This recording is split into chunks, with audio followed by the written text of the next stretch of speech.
Hi everyone, welcome back to the cyber education world.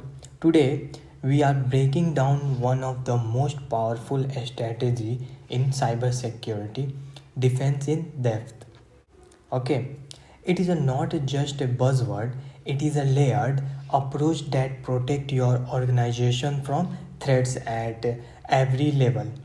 Whether you are just starting out or brushing up on your skills, this video will give you a clear and real world understanding of how it works and why it's matter.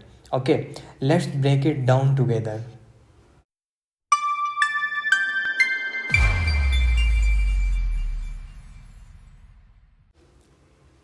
First, what is defense in depth? Okay, defense in depth is a cybersecurity strategy that uses multiple layer of security controls to protect system, networks, and data. Think of it like an onion. Each layer add another level of protection. Okay, if one layer fails, the next one is there to stop the attack. The goal is to make it as difficult as possible for attacks to succeed while also minimizing the damage. If they do manage to breach a layer, the concept actually comes from military strategy where multiple line of defense are used to slow down an enemy. In cybersecurity, it is the same idea. We are building a series of barriers to stop attacks in their tracks. Okay, now you might be wondering why not just rely on one really strong security measures. Well, here the things. No single security control is perfect. Firewall can bypassed, password can be cracked, and even the most advanced AI system can be flawed. The attackers are constantly evolving their tactics, so we need a multi-layered approach to stay ahead of them. Defense in depth also helps mitigate the risk of human error. Okay, let's face it, we all make mistakes. Maybe someone click on a phishing link or forget to update their software with multiple layer of security. Even if one layer fails, the other can still prevent a full blown breach. Okay, now, the layer of defense in depth typically involves several layer of security. Okay, and I am going to walk you through each one with real world examples to make it crystal clear. Okay, first up, we have physical security. This is all about protecting the actual hardware and facilities where your data is stored.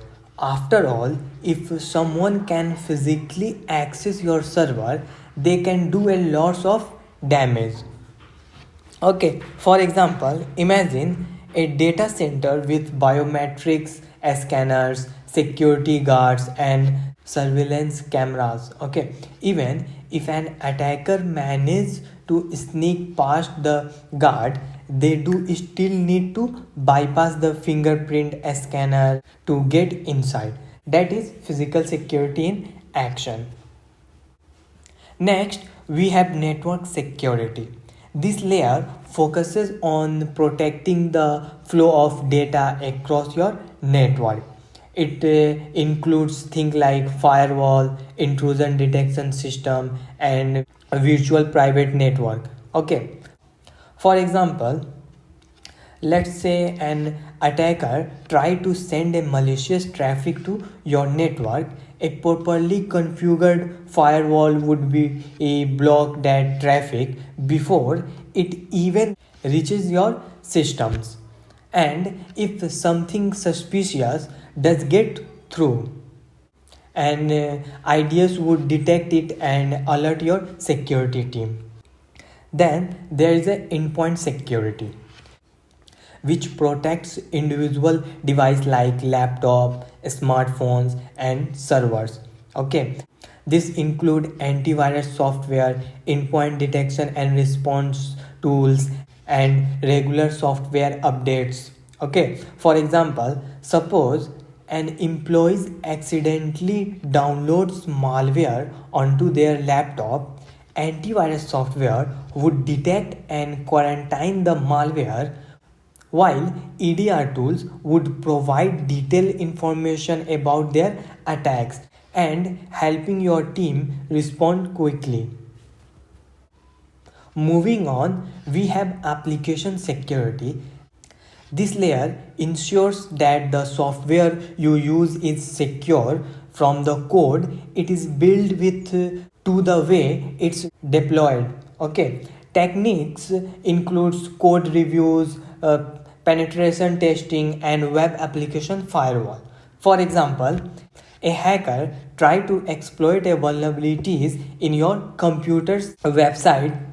A firewall would block their attempt, while regular penetration testing would have already identified and fixed the vulnerabilities before it could be exploited. Okay.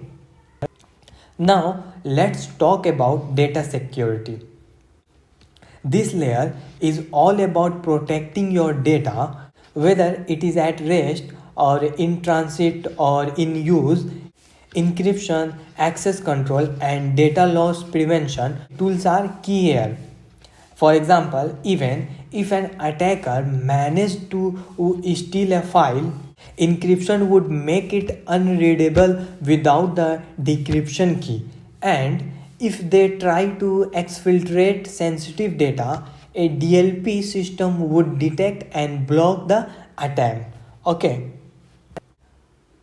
Another critical layer is identity and access management, or IAM. Okay, this ensures that only authorized users can access a specific resources.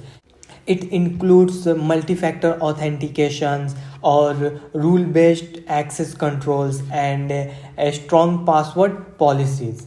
For example, an attacker steals an employee's password without multi-factor authentication.